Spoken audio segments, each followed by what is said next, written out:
Today we are going to see one more topic from Subject Code of Surveying is 1615302 from unit number 5 contouring part 4. In this video lecture we are going to see interpolation method. Okay, so let's move into the content part. In content part we are going to see interpolation of contour. So first of all interpolation एक short term है जिसके बीच में बोल सकते हैं उसको spacing. तो spacing का मतलब क्या होता है, एक लाइन और दूसरे लाइन के बीच में क्या डिस्टेंस है. जो पैरेलल लाइंस होता है जो कंटूर में जो आपस में नहीं मिलता है तो उसके बीच में जो स्पेसिंग जो प्रोवाइड करते हैं कंटूर लाइंस को, उसको हम लोग क्या बोलते हैं, इंटरपोलेशन. आज उसी के बारे में हम लोग पढ़ने जा रहे हैं. ठीक है, तो first of all detain content of interpolation of contours. ठीक है, हम लोग कंटेंट देखने जा रहे हैं. तो पहला है इसका डेफिनेशन देखिएगा. डेफिनेशन बहुत सिंपल दिया. The process of spacing the contour proportionally between plotted ground point is termed as interpolation of contours. उसका मतलब क्या होता है कि जो हमारा कंटूर लाइन बनता है, अगर मान लीजिए एक कंटूर लाइन है एक और कंटूर लाइन है, उसके बीच में जो स्पेसिंग होता है, ठीक है, उसको हम लोग क्या बोलते हैं, interpolation. This become necessary in the case of indirect contouring. हम जब प्रीवियस वीडियो में देखा था direct and indirect method of contouring, तो इनडायरेक्ट मेथड में ये हमारा इंटरपोलेशन मेथड बहुत कंपलसरी हो जाता है, क्योंकि हम क्या करते हैं उससे हम लोग मेथड ऑफ कंटूरिंग निकालते हैं. ठीक है, while interpolation of contour the ground between any two points is assume to be uniform sloping. जो हम दो पॉइंट के बीच में इंटरपोलेट करते हैं उसके में हम क्या मानते हैं, उसको यूनिफॉर्मली स्लोपी के रूप में मानते हैं. तभी हम लोग इंटरपोलेशन मेथड से हम लोग उसका कंटूर मेथड ऑफ कंटूरिंग कर सकते हैं. किस में, इनडायरेक्ट मेथड में. ठीक है, नेक्स्ट है इंटरपोलेशन ऑफ कंटूर. ये कितने मेथड से कर सकते हैं. It is of 3 types. पहला जो है इंटरपोलेशन जो कर सकते हैं, पहला है अर्थमेटिकल कैलकुलेशन. अर्थमेटिकल कैलकुलेशन, तो अर्थमेटिकल कैलकुलेशन का मतलब क्या होता है इस वीडियोस में हम देखेंगे. This is very tedious and time consuming but accurate method. जो हमारा अर्थमेटिकल कैलकुलेशन है वो क्या है, बहुत टीडियस है, मीन्स मेहनत वाला काम है, बट बहुत ज़्यादा टाइम भी खाता है, लेकिन जो उसमें से जो आंसर निकलता है वो एरर फ्री निकलता है. ठीक है, the position of contour points between the guide point are located by arithmetic calculation use for small areas where accurate results are necessary. ये किसके लिए पॉसिबल है, स्मॉल एरियाज़ के लिए, जहाँ पे कम एरिया मीन्स की कम शॉर्टर डिस्टेंस के लिए हम लोग अर्थमेटिकल कैलकुलेशन को करते हैं, उससे हम उसके रिजल्ट को लेकर आते हैं, तभी हम लोग इंटरपोलेशन कर पाएंगे. तो इंटरपोलेशन क्या है, स्पेसिंग है. ठीक है, नेक्स्ट है इस एक न्यूमेरिकल को देख लीजिएगा.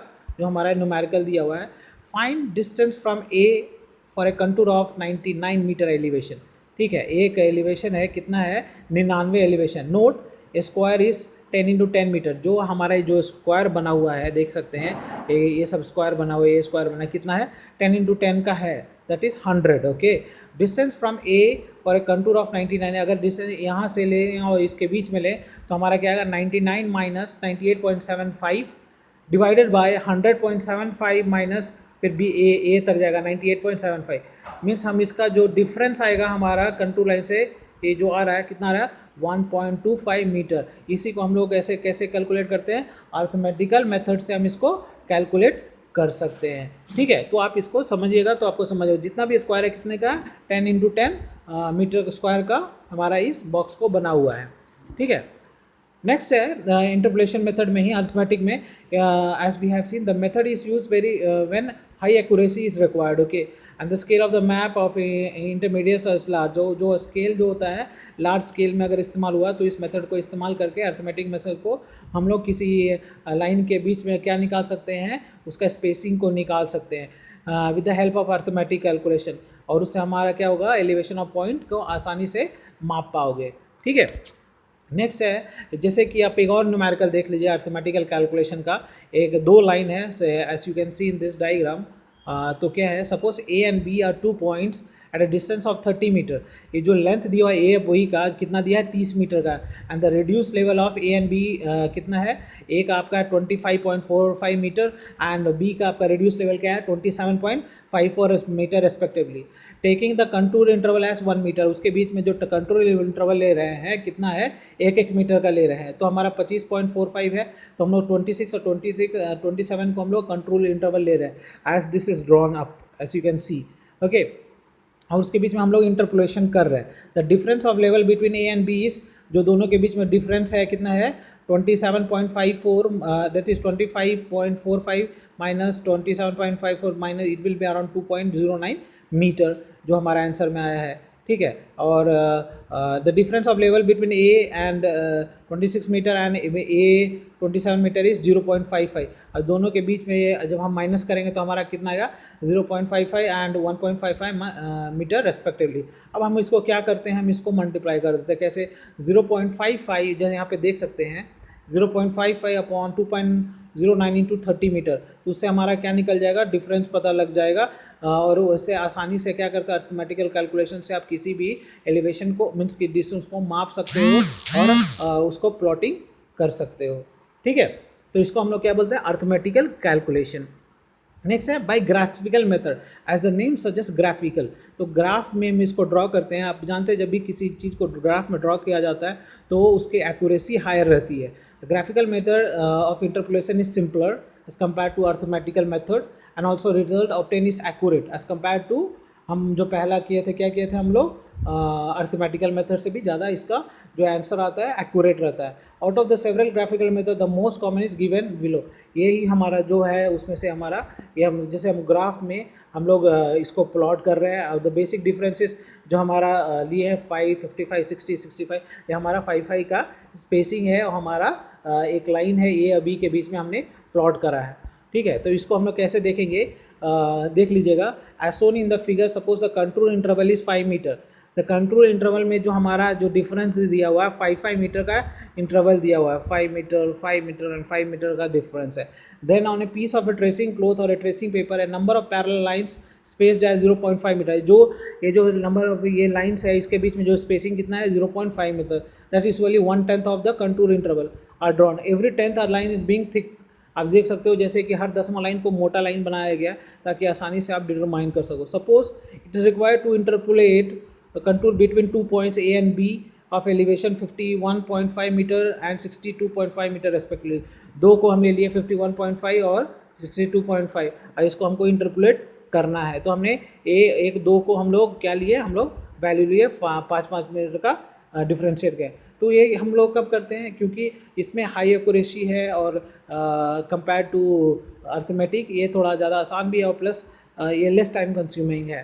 ठीक है, नेक्स्ट है interpolation of contouring by estimation. तो एस्टिमेशन को कैसे आप करके आप कंटूरिंग कर सकते हो, इंटरपोलेशन कर सकते हो। तो इंटरपोलेशन आपको क्या होता है, interpolation is nothing but spacing between the contour lines.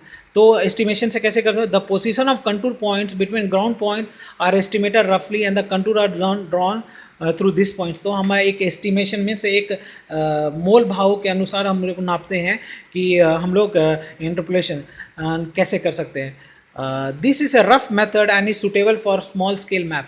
ये कम जो हम लोग एस्टिमेशन मेथड करते हैं किसके लिए है, स्मॉल स्केल के लिए, और रफ मेथड है, मीन्स एक अनुमान के तरह से लेकर हम लोग एस्टिमेशन कर सकते हैं।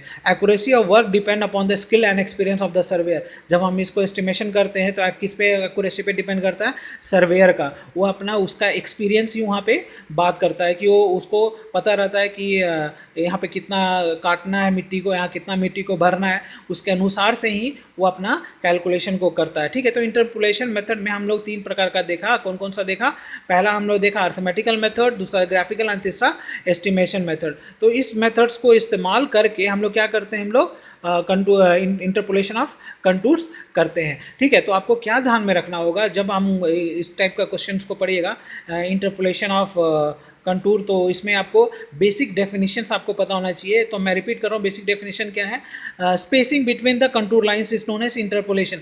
और इसको कैसे करते हैं, already we have seen in the different types of estimation. तो हमने उसमें एक और देखते हैं, इंटरपोलेशन में, एस्टिमेशन में क्या होता है, the points on the required contours are located by eye judgement. ठीक है, जो हमारा जो सर्वेयर होता है वो ज़्यादा एक्सपीरियंस होता है, वो अपना आँख से जज कर लेता है। जैसे आप रिकॉग्नाइज सर्वे में जानते थे, उसको हम लोग क्या बोलते हैं, walking survey.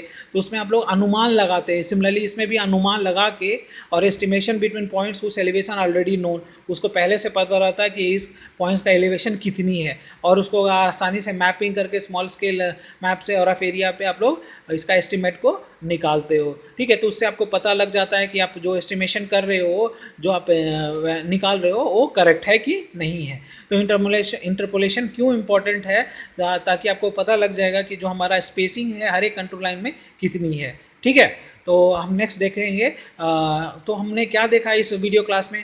We have seen interpolation of contour. तो what we have seen, first we have seen by arithmetic method, arithmetic, ठीक है, और दूसरा हमने देखा graphical method, and third one we have seen as estimation method. तो इस तीनों को बहुत इंपॉर्टेंट है, इसको आपको क्या करना है कि मेमोराइज करना है, और इसकी जो प्लॉटिंग की करी हुई है उसको आपको ध्यान में रखना है। ठीक है, मैंने रेफरेंस लिया है सर्वेइंग एंड लेवलिंग में एन बसक से, जो पब्लिकेशन है टाटा मैग्रो हिल का, एंड सर्वेइंग एंड लेवलिंग में volume 1 and volume 2 by doctor BC Punmia, is from Lakshmi publication, and text book of surveying by SK Husain and MS Nagaraj, जो एस चंद एंड कंपनी का है, and surveying and levelling of volume 1 and 2 by SK Duggal by Tata McGraw हिल। ठीक है, और also have referred online source to prepare this video. ठीक है, तो जो भी डाउट होगा इंटरपोलेशन ऑफ कंटूर में, तो हम उसको ऑनलाइन सोर्स, ऑनलाइन क्लासेस में भी उसको क्लियर कर सकते हैं। ठीक है, तो थैंक यू, गुड डे।